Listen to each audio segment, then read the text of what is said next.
can fix him. Can fix him. Oh. And I'm here with the Fellowship of Influencers. Representative, because we're getting like more diversity within this series. Representative, because we're getting like more diversity within this series. Like we're seeing a face black elf, we're seeing a face female dwarf, and oh, good for you! And how was it? Jason King on Kung Fu Hot Dog. G-Force. Hey, hey, hey, it's the 1st of March 2022, which means only one thing in the UK. Shrove Tuesday. That's pancake day to you and I, and I've already had my first course of ready-made pancakes from my local Sainsbury's supermarket because trust me, when I make them myself, they're absolutely god-awful. So go out and get your own, drizzle with syrup. Oh, it is just a thing from heaven. And speaking of all things heavenly or hellishly in my case, yesterday I made a bit of a boo-boo in my video for the Batman reviews because I said one of the films I'm looking forward to seeing this year is the Black Adam movie. Of course, I meant to say Black Adam, but one of my astute followers pointed this out and I thought it was actually quite funny. I mean, a Black Adam movie in 2022, I'd quite welcome that actually. Of course, if they don't course correct it, it'll be quite a spectacle to behold. Now, speaking of spectacles, Mr. Isla Bonita, who? Mr. Isla Bonita, or Mr. It's Mr. Isla, this gentleman right here who does the karate matrix moves for that Superfans Amazon Lord of the Rings video. Remember how hard we cringe at that? And yes, we still do because it is a sight to behold.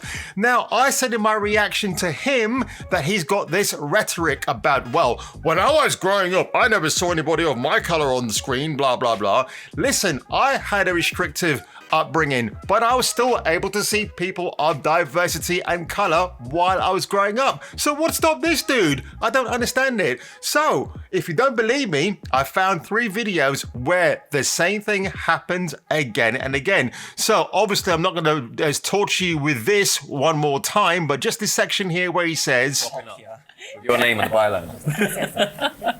So in the teaser trailer, and obviously with a lot of stuff that you probably read about it, we're introduced to the first black elf.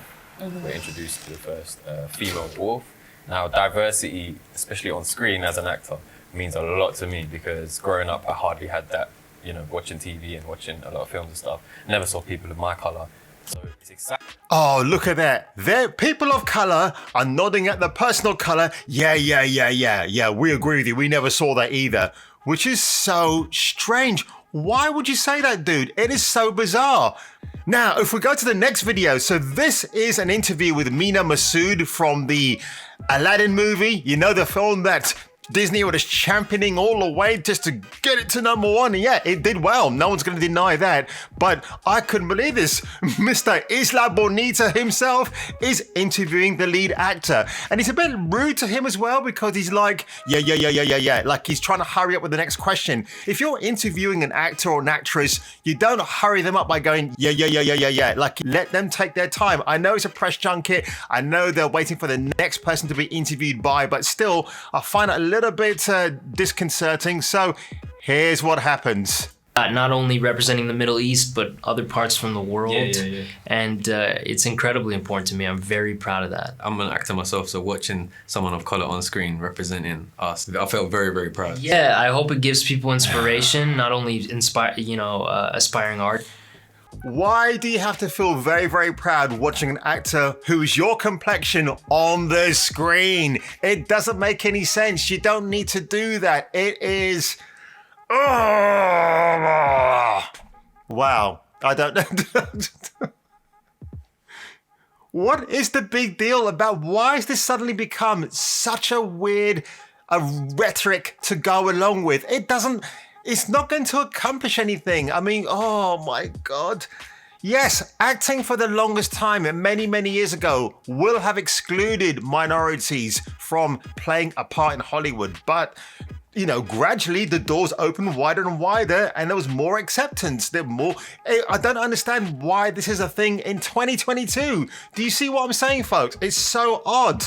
But of course now, you know me, the rule of 3. Here's this Asian Network BBC Radio interview, and let's see what they say. That ultimately led on to media production, blah, blah, blah. So I pursued it all the way to uni. And then I realized how much I love it, how much I love filming, how much I love editing, the whole anything to do with it. And then I looked around our industry and I thought, there's hardly anyone who's British Bangladeshi, whether on screen or off screen. The only person I grew up with was Connie Hawk. Yeah. That was it. That was it. Now, who is Connie Huck, I hear you ask? Well, it's this lady here. She used to be a presenter for a children's TV show called Blue Peter. She emigrated from Bangladesh to live in London. So, like, his almost excuse is, well, she's the only person who represented me when I was growing up, and it's so cringe when you hear him say that. In fact, I would take his comments as being almost weaponizing this ideal that I have to see myself on there because my talent is not enough. I've got to let people know I have of a specific origin. In this case, is British Bangladeshi. Now, he does have a YouTube channel, Mr. called The Corner Shop or The Corner Shop Network. I've watched some of his videos. They're pretty funny. He's a talented guy. Can't doubt that. But my God, dude, why don't you just go out there and just say, I'm talented, I'm an actor, blah, blah, blah. I've got this gift of comedy to give to you. But mind you, he was given that gift of comedy in that Superfans reaction, wasn't he? The hoo, hoo, ha. Yeah, he's a martial artist, funny enough, which I was quite surprised to find out. So would I want to mess with this guy if I bumped into him in the street? No, I'd rather go for a cup of coffee with him and just talk it out like proper people would actually do. So it's just so strange that all this rhetoric of I need to see myself represented because I don't see it on the screen right now is absolute bullshit, folks. Don't fall for it. Don't fall for the hook, line, and sinker rhetoric because it has become so boring already. Nobody's buying it. Obviously, Amazon bought it. That's why they hired him to be their presenter for their Super Cringe Fest, which, when I think about it now, is one of the funniest things I've actually seen online.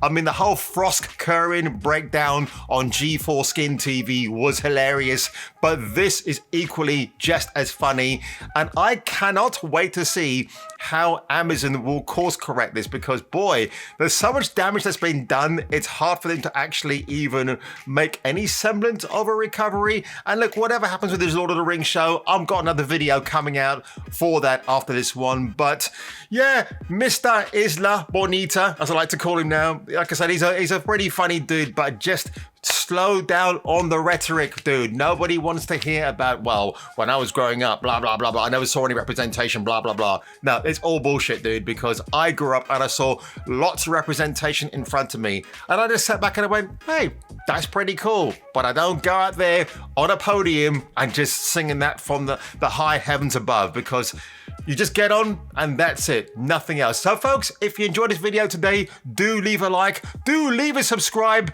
and if I were you, I'll check me out on my next video. Jason King on Kung Fu Hot Dog.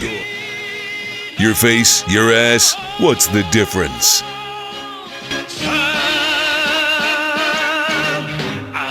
아시잖아요.